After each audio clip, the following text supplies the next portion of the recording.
President. The senator from West Virginia. Thank you, Madam President. I rise today to take a step back, really, and evaluate the real-life impacts of President Biden's policies. As every incoming administration does, promises were made to the American people. That's not surprising. But one of President Biden's first promises was to unite the American people. But as we've seen too often here, he has chosen a path that follows the lead of the Democrat leadership of the House and Senate, which is really a solitary path instead of a path of unity. So it's fair to ask, has that agenda resulted in a better life for working families? Has it made us more prosperous, more secure? Has it made us safer? Well, let's take a look. We can start with what is in top of mind of all our folks across the country, and that is the rising price of everyday goods and services. Every day, men and women go to work, take their kids to school, expecting the predictability that filling up their car will cost a certain amount, or that trip to the grocery store will be in the same range. And what do they find? Well, thanks to inflation, fueled in part by excessive government spending to the tune of trillions of dollars, and I'm afraid we haven't seen the end of it, Americans are paying higher prices for many of the things they just can't do without. Over the past year, consumer prices have risen 5.4%, the largest one-year jump in 13 years.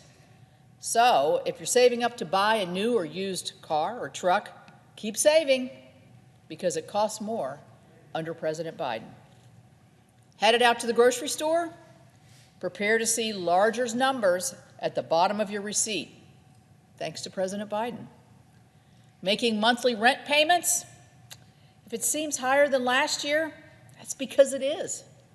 The national median rent went up 17% since President Biden took office.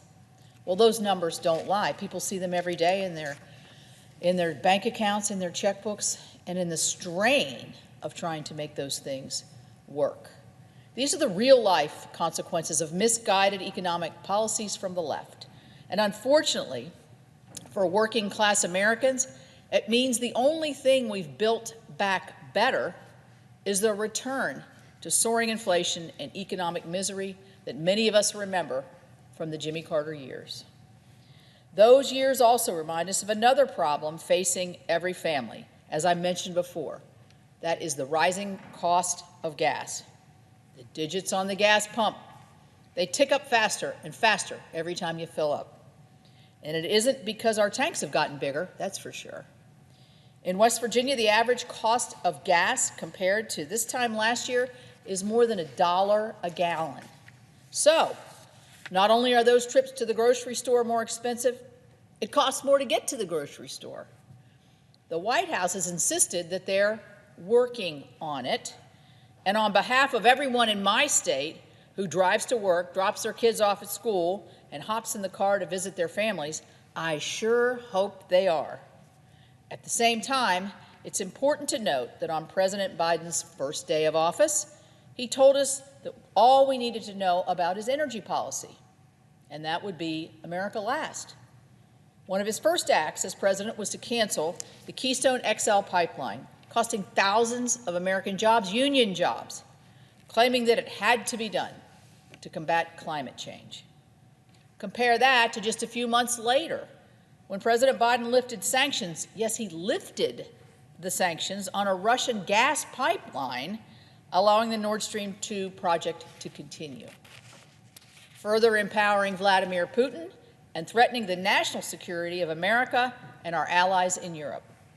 These are just a few of the backwards moves by this White House that have left us really scratching our heads.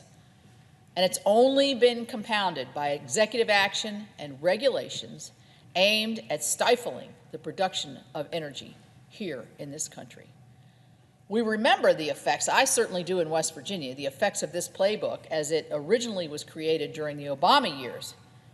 And it's just a shame that this administration doesn't remember that. And again, all of this is hitting the consumer, American consumer, hard, right as we are approaching our winter months. It's expected that households will see their home heating bills rise 54% compared to last winter. And for homes that use natural gas for heat, which I do in my home and I highly recommend it, they'll pay about 30% more than they did last year. Families are having to cut back basic necessities just to heat their homes and make ends meet. Another pledge President Biden made was to build a fair and humane immigration system. He gutted many of the deterrent policies that effectively kept illegal immigration numbers down, such as eliminating the effective Remain in Mexico policy, stopping construction of the border wall, and signaling to the whole hemisphere that if you make it to the U.S.-Mexican border, you will be allowed in. This was reported today, and this has resulted in the highest numbers per fiscal year that have ever been recorded of border arrests, 1.7 million border arrests, the most ever on record. And again, these policies were all done in the name of creating a moral and humane system. Well, let me tell you, the senator from Missouri and I took a visit to the border just over the last year. And there was nothing humane about the conditions we saw with overcrowded migrant children facilities in Texas. There was nothing humane about the Haitian immigrants living under a bridge in Del Rio. There's nothing humane about women giving birth, and I believe at last count, 11 children were born in those conditions. This all happened because they made that dangerous journey to the border believing that if they made it, they would be welcomed in. Well, guess what? They were right, because about 12,000 of the Haitian refugees that were under that bridge are in this country right now. I'll take it a step further. There's nothing humane about fueling the disease of addiction millions of Americans battle as deadly drugs flow across our porous border and make their way into our communities. Not addressing an overdose crisis that took 93,000 sons, daughters, mothers, and fathers last year is not humane. And you would say, well, how is this happening? The Border Patrol has got to focus on the human element while more and more drugs can pass through. As someone representing a state hit hardest by the drug epidemic, I am pleading with President Biden and Vice President Harris, or whoever is in charge of resolving the self-created border crisis, to please do something different, or at least do something. So this is what the first year of Biden's America looks like. Failed policies, broken promises. Americans were promised prosperity, and we've gotten a sampling of socialism. We were promised a secure nation.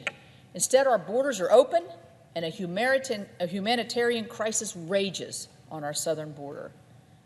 We were promised a repaired reputation on the world stage, and instead, we've led from behind and abandoned our own people abroad in Afghanistan. We were promised unity, but instead we've heard divisive rhetoric that demonizes half of our country. The better version of America President Biden was selling, as some of us had feared, was just too good to be true.